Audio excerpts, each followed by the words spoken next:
تقریبا 1989 کال کې راپېښه شوې وه دغه بدبختي او دښمني.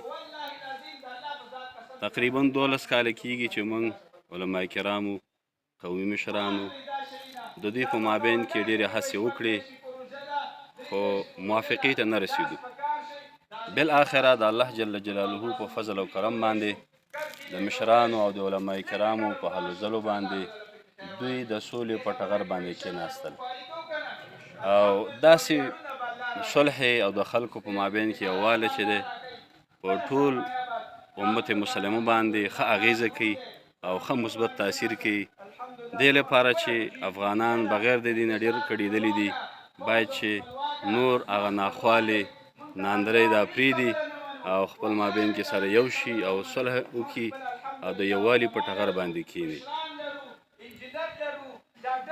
په دې تر دې وخته پورې خو ډېرې جوړې شوي دي، خو صرف زموږ په دې قریه کې دا 32مه صلح ده چې دا سختېږي د علما کرامو او د قومي مشرانو په هلو ځلو باندې دا صلح راځي او دوی د صلح په ټغر باندې کښېني.